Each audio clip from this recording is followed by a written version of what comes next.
Hi, everyone. We're just talking. We cannot believe it's already February, and we are so excited to have Jen Gonzalez on with us today. We've been waiting for this day for a long time and for this conversation.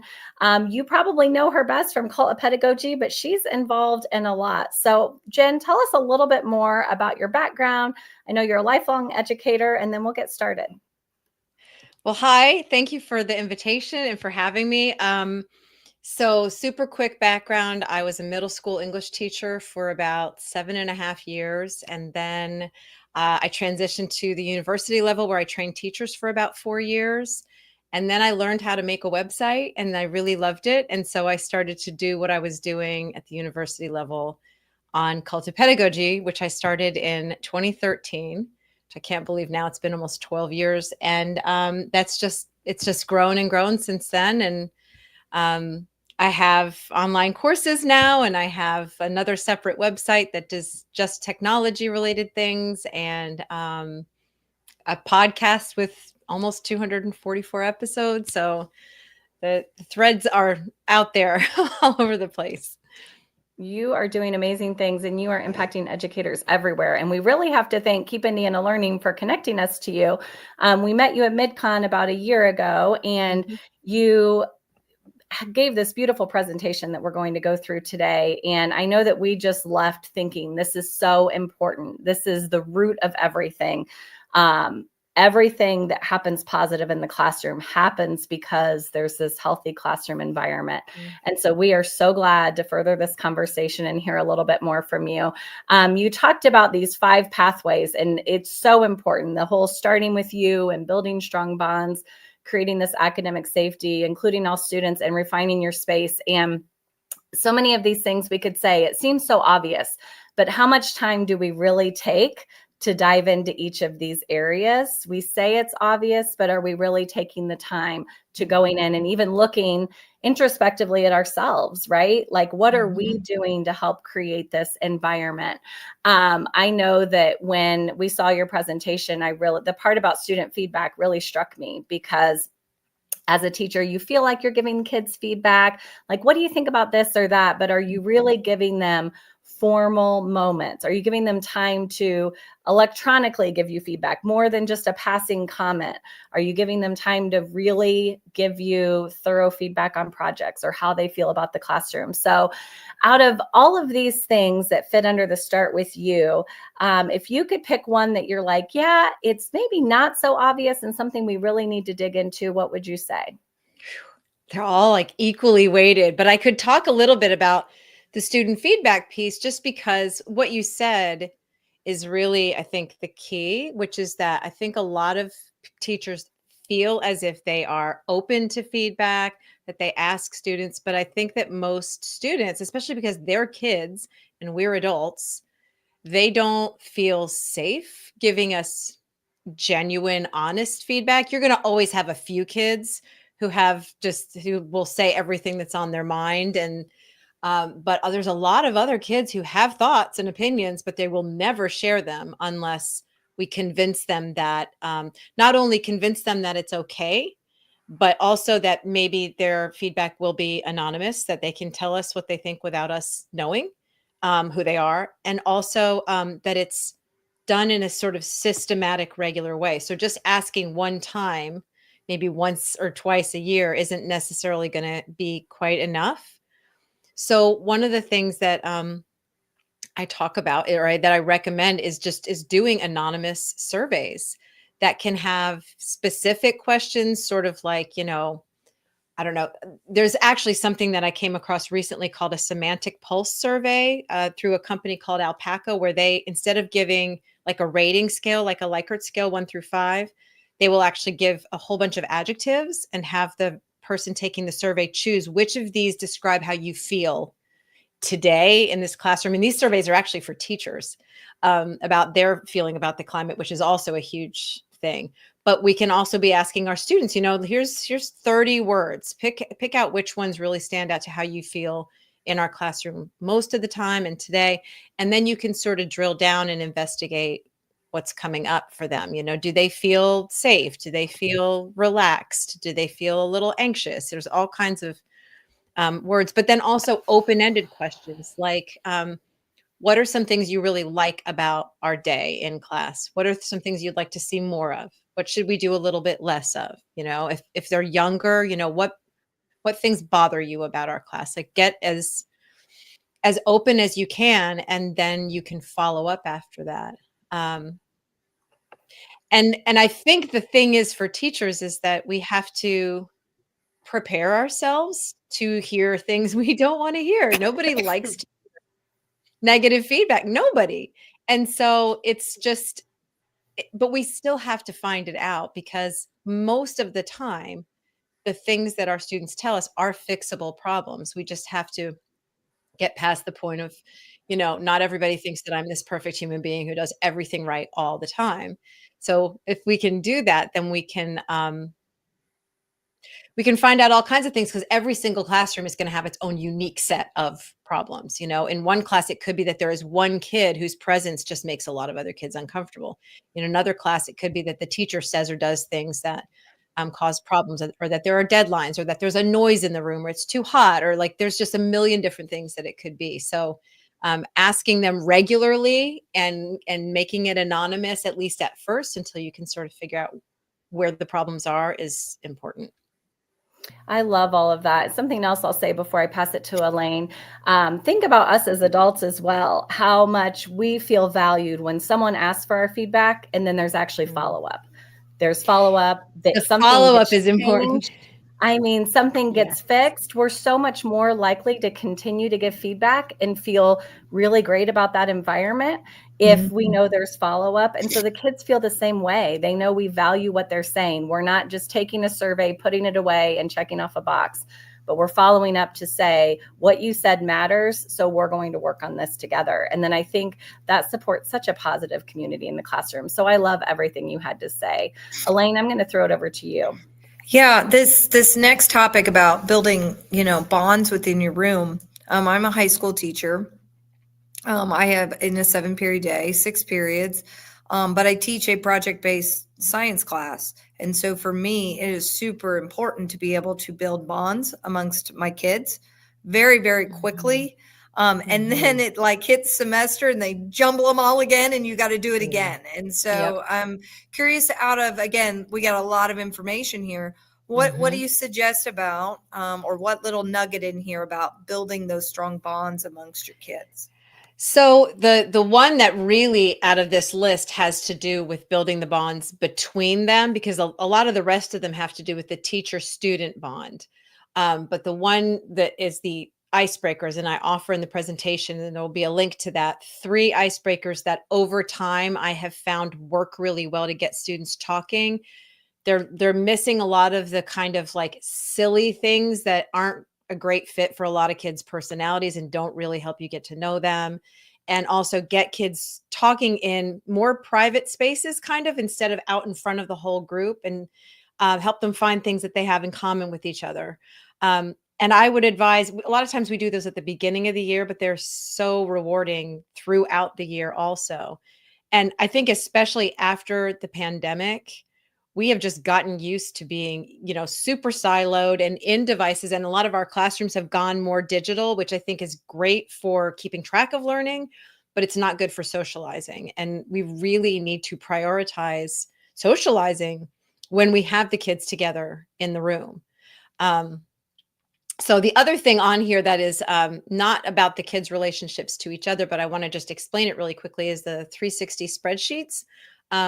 I always, when I was a classroom teacher, would do that little inventory at the beginning of the year where I would ask students a couple questions about themselves. And a lot of teachers have those getting to know you surveys. And I would always read them and then just put them in a file and kind of forget about them.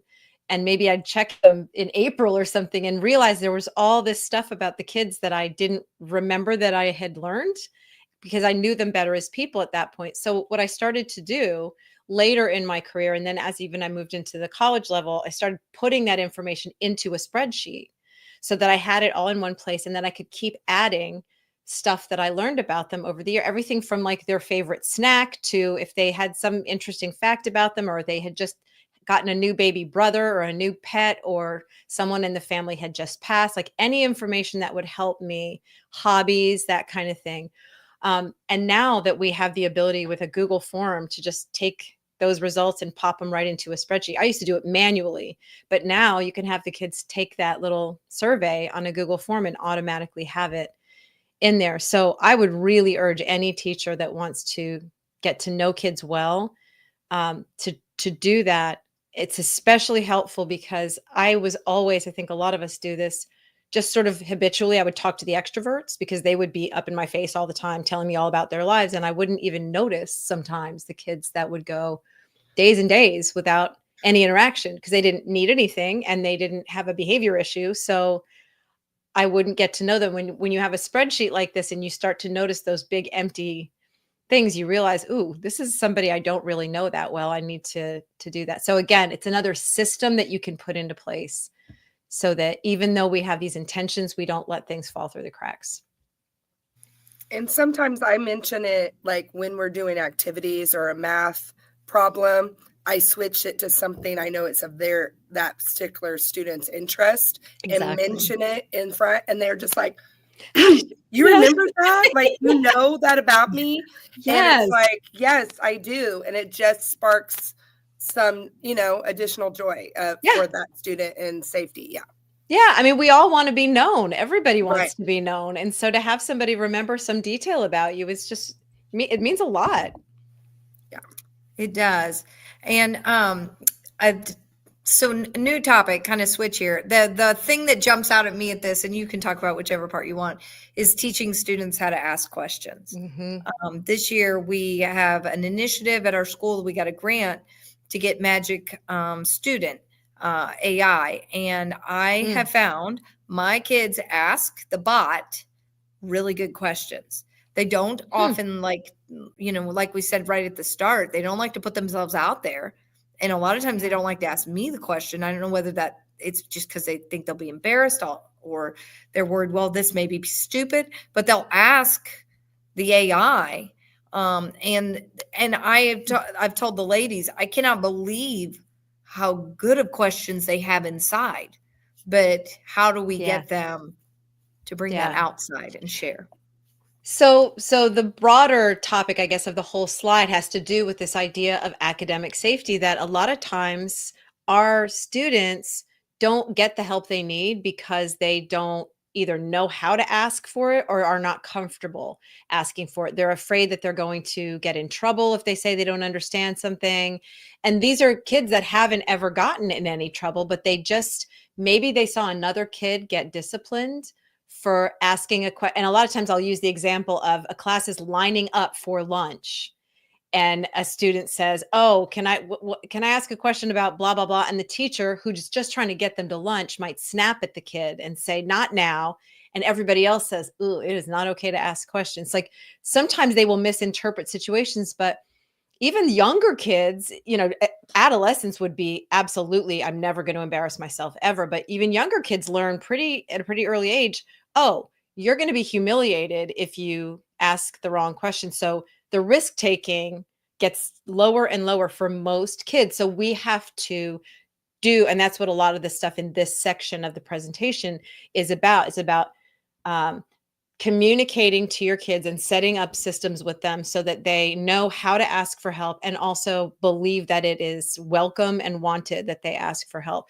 So the teaching students how to ask questions, a lot of times kids will not understand something that's going on with an instruction that we're giving them or something that we're teaching, but they haven't learned how to identify what the problem is, whether it's that I don't understand that one word that you said, or I didn't hear the end of that part. You mumbled or something, or somebody else made a noise and I didn't catch the end of that. Or I need to see an example. Like they don't understand how to get closer to the thing that they need to know. And so one of the things in this presentation that I linked to was an interview that I did with Connie Hamilton, who is a genius, and you should have her on the show too. She's got a whole book about questions, asking questions. And what we focused on in that conversation was how to replace I don't know with something more specific. So if you go to a student and ask, a comprehension question and they say, oh, I don't know, they just want you to move on.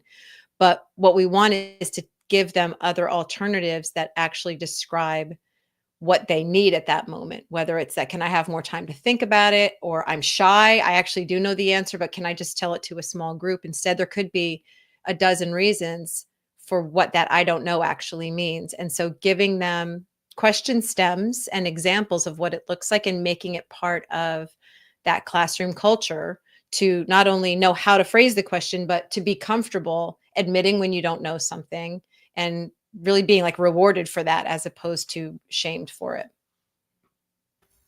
I love that. It also makes me think of how we can model that in the classroom and admit when we're wrong or when we don't know something. I mean, it kind of goes back to what we were already talking about previously, that the kids do become like little mini versions of us. And so they will start to model our behavior and they will say things the way we say them. I have a 6-year-old, and so he will come home and repeat everything from his kindergarten day. So it's a good reminder that, and he loves his teacher. He'll reteach a lesson, but he remembers everything. And so I do think it goes back to starting with what the behavior is that we can model and admitting, hey, I don't know that. Let's figure it out together. Yes. So I love that point. Yes. And this last one, include all students. Our district, like so many districts, we're diversifying before our eyes. And this has been something I would say in the last 3 years, we've gone from a couple dozen ML students to well over 100, right? And so, more than that. really learning how to make sure we can help every kid, not just, the three of us have all been used to working with our kids that are on IEPs we're dealing with health issues. But this has been I would say it's been a very big change in the last 3 or 4 years in our district. And so this making every kid feel included. I hate when I look out there at the room and there's a kid for a variety of reasons that just seems to be outside of what we're doing because something has put a barrier up for them. So kind of curious what your thing is, what you'd recommend here. Yeah, this category was really packed. So, I'd say probably the one thing on this list that might be the least well-known right now in this particular time is the third one about affirming students' language, especially when we do have a lot of multilingual kids and or multi-language learners. There are things that we have historically said in our classrooms when we are trying to correct students' speech and writing. And when we use phrases like you need to use proper English or correct English, that sends a message that their home language is a wrong language. And this is relevant for kids who are actually learning English for the first time, but also native English speakers whose home language is just a different sort of dialect than what we have at school. And you're saying to them, your family talks wrong. So changing the way that we approach that, letting them just use their normal way of talking and writing until it's a specific assignment where it's like, we're going to practice using, school language today, or like the academic way of saying it or however, as opposed to correct or the right way of saying it. And in that, there's a link to a whole article and a podcast interview that really drills down to some of these specific practices that we can do to really honor the language that students brought with them to school and have a curiosity and an openness in our classroom to all different kinds of languages and the way what things are called and words and where this comes from, as opposed to weighing one as better than the other. And then also allowing students to do some processing in whatever their native language is. If they are learning English still, letting them, have conversations with other people that speak their native language so that they can get their thoughts organized and then maybe do some translation into English. But doing whatever is working for them as opposed to trying to really force one way of communicating. There's a lot more to say about that, but yeah. I was wondering, what is the best way to make your space feel safe or refine your space to help your learners? So I think that there's a couple of things. Like one, just being a lot of times, especially with the younger grades, teachers tend to just go crazy with, wanting to cover every square inch of the room with stimulating materials. And I think it's fun. And I think, it attracts people that like to do that. And some of the research that is coming out is that it can create sort of anxiety and distraction. And so maybe editing down a little, I'm thinking of Project Runway and Tim Gunn saying like, edit it down and, not have so much there, to try to create more of a sense of calm instead of using all of the colors of the rainbow, maybe just choosing a couple of main theme colors that are throughout the room and not having quite so much. And then also making some spaces in the room that just belong to the kids, where they can contribute and they can add their own stuff, and they can, put up and take down some of the things that they contribute, whether it's just like standing whiteboards or bulletin boards that they are the ones who create, and just making it actually feel like it's their room also, and not just the teachers, which is, I think, a tough sell on a teacher who has a theme in mind, and they've been to Pinterest and they've got everything ready. And it's like, this is that's part of who, that teacher is too. And they want to express themselves. So I think there's probably a way of doing it to where it still looks really cute and you can still have the kids have their spaces. But I do think kids really like places where it feels like it belongs to them also. I think I those do are the some same good thing part- in my room Yeah. with music, right? So the kids will be like, "Oh, Townsend, you always play the best music." Well, it's not actually the music that I would choose, but I'm playing, modern poppy stuff that they like, right? A lot of Taylor Yeah. Swift, Yep. and because Yeah. we Yeah. need them. It needs to be their room, not just our room. Right. Right. And when you ask for their feedback, a lot of times you can ask for their suggestions for what would make this room feel more like yours, Yeah, that's a really good point. Hmm. Well, there are several links throughout our presentation, including hopping on Pinterest at that link right there on the screen. So then you can get to materials that Jennifer has published. And also you can go to her website and subscribe to her newsletter. And she has a blog, a podcast. There are several different forms of where you can get in touch with Jen Gonzalez and find out more. Thank you, Jen, for the incredible resources and ideas to help build a classroom culture that cultivates connection, collaboration, communication, community, and celebration. These tools are the perfect recipe to encourage positive behaviors, a safe learning environment that supports engagement, and project-based learning and creativity. Thank you so much for your time. Thank and you. spending with Thanks for us. having me on. We really appreciate it. There's so many things that I gained just from our talk today. We're going to be on next month with Jenny Long from Magic School, so we can learn a little bit more from her. And then you can see our season 3 and other seasons through YouTube or on this playlist right here by clicking on them.